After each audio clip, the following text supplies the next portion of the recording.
É a pergunta de, a gente falava antigamente que era a pergunta de US$ 1 milhão, né? Essa daqui eu não sei nem de quantos bilhões de dólares que é, né?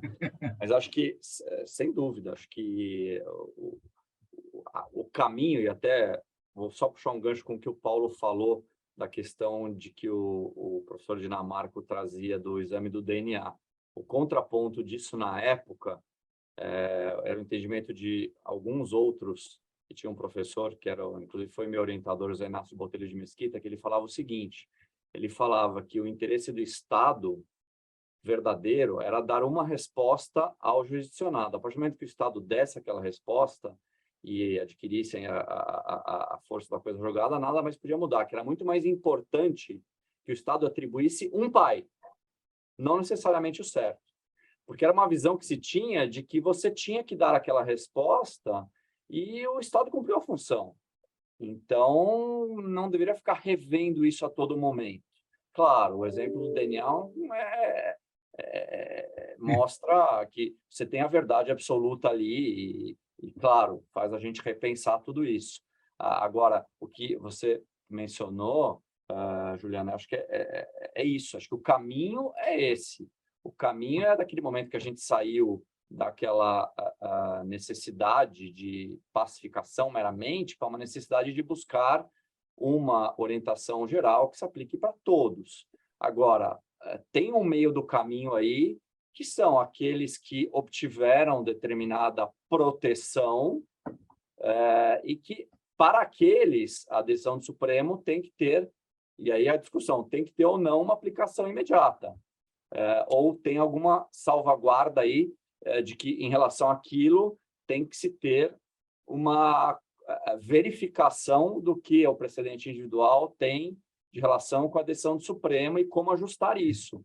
A partir do momento que você vai ter a delimitação, a cessação da eficácia daquela decisão específica, que é na linha de que só o judiciário pode cessar a eficácia de uma coisa julgada. Agora, é imediato da decisão do Supremo? Não é, que é o que vai ser decidido lá. E a gente continua defendendo que tem que ter uma análise caso a caso para aqueles individuais. Teria que ser a partir do momento em que cessar a eficácia individual dele. Mas eu concordo.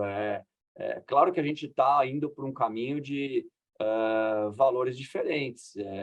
E o único cuidado, acho, que é a linha, por exemplo, do ministro Barroso, né, que é a confronto de princípios. Aí eu já tenho muita dúvida no ponto que ele levanta, porque aí você começa a discutir hierarquia entre princípios, não necessariamente um vai ter hierarquia em relação ao outro, e qual vai ter mais valor, qual vai ter menos valor, porque numa linha de que a livre concorrência não pode ser afetada, bom, então, se for isso, nenhum contribuinte vai discutir mais nada em juízo.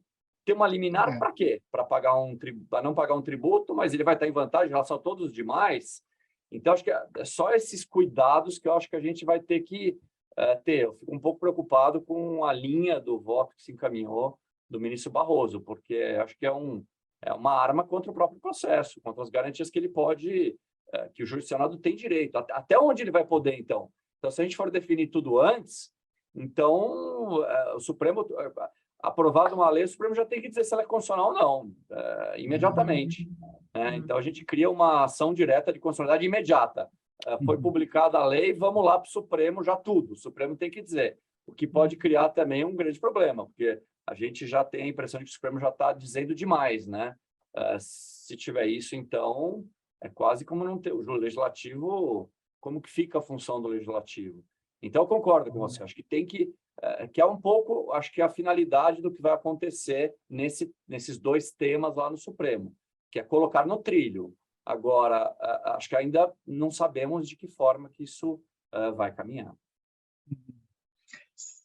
Você acha, Tércio, que tem a ver com essa problemática, né, que você está mencionando, né, de sopesamento de valores, que é uma coisa que realmente de gosto muito duvidoso, né, a gente ficar confrontando valores, mas, enfim, você acha que tem a ver essa problemática com o uso talvez mais intenso, eu ia dizer abusivo, né? Mas vamos substituir a palavra.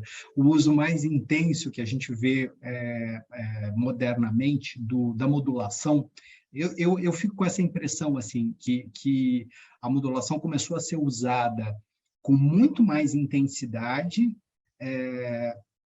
por um motivo que talvez esteja relacionado a essa posição mais flácida em que a coisa julgada foi colocada. Te parece isso? Não, Eu acho que o caminho que tomou a modulação é um caminho muito perigoso, né? Afinal de contas, a gente tem hoje, como regra, algo que deveria ser exceção. Eu concordo com você. É um uso, talvez por falta de balizamento do próprio Instituto da Modulação, você não tem limites. Então, a grande preocupação que a gente tem é onde isso vai parar. Pouco antes aqui de entrar nessa conversa com vocês, eu estava justamente falando com o cliente sobre a DC49, que você tem uma modulação, você tem duas propostas lá de modulação em decisão de embargos. E o cliente fala assim, mas o que vai acontecer? Eu falei, eu não sei. Você já tem 6 ministros que votaram, 3 modulando de um jeito, 3 modulando do outro. Ele falou assim, pode algum ministro querer não modular e formar uma nova corrente? Pode. Mas pode um outro ministro modular num outro sentido? Pode. Mas o que não pode aqui? Eu falei assim, nada, tudo eles podem. Então, eu concordo, acho que até, de certa forma, traz uma insegurança gigantesca. Claro que a modulação, o verdadeiro intuito seria trazer alguma segurança, trazer uma a previsibilidade. Acho que aqui o que está por trás é a previsibilidade. Mas começou da data do julgamento, da data da ata, da data do julgamento do mérito, da data do julgamento dos embargos. Acho que os critérios estão muito abertos ainda. Então, algo em evolução. Acho que o certo seria, em algum momento, o Supremo ter algumas balizas mais concretas. E nós fizemos aqui um estudo no escritório, desde a primeira modulação até a última que teve, para a gente tentar entender uma linha racional. E não tem, porque está sendo construído. Então, a gente ainda não tem uma linha muito definida, o que traz uma insegurança muito grande. E o que você falou, tem alguma relação com a flexibilidade ou a forma como agora a gente tem visto o encaminhamento da questão da coisa jogada? Pode ter também, porque, no fundo, uma traz reflexo também na outra, né? Então, acho que é um trabalho em construção. A impressão que está só é que a liberdade está muito grande nesse tema e como não tem, o que eu falei, não tem parâmetros, né, não tem balizas, fronteiras, a gente vai ter que esperar e caminhar, mas numa incerteza. É difícil você fazer uma... Acho que hoje é muito mais difícil, acho que isso é algo muito diferente também. Voltar 25 anos, era muito fácil fazer uma previsão do que ia acontecer. Você tinha poucas variáveis. Hoje as variáveis elas são mais elásticas, mudam o tempo todo e muito rapidamente. Então, hoje fazer previsão é muito difícil.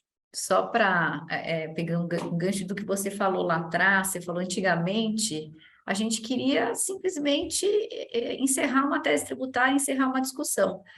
Só que hoje, o grande problema é que você encerra uma discussão, né?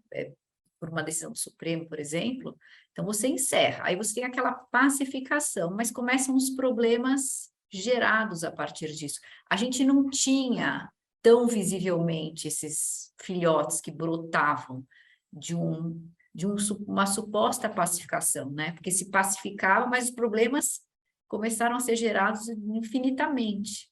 Então, eu acho que essa é uma das complexidades que a gente viu no decorrer do tempo também, você não acha?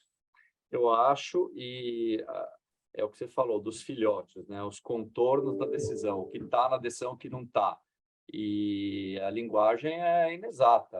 Quando você... ICMS na base é um exemplo mais claro disso. Quer dizer, teve o primeiro julgamento, depois teve os embargos, aí hoje já tem vários produtos disso, que é o critério de correção, se estava na decisão do Supremo, se não está, quando tem saldo credor, o que acontece. Mas é tanta coisa, que a discussão não se encerra, como você falou. E vai continuar por muito tempo. Essa específica aí do ICMS na base e as outras continuam, porque os contornos não são claros. Acho que essa é uma grande... E eu não estou dizendo que isso nem é bom ou ruim, o que é certo ou não. Eu estou dizendo que a realidade, é o que a gente está vivendo. É que nós sempre temos a ilusão de que o que vai nos dar um conforto é ter a segurança e previsibilidade. E talvez isso nem seja o ideal. O que a gente está vendo hoje é que a evolução talvez esteja mais a gente entender que a gente não tem e não vai ter nunca o domínio das coisas, né? O tempo todo. Então, mas é difícil admitir isso, viu? É muito difícil. Mas a realidade é isso.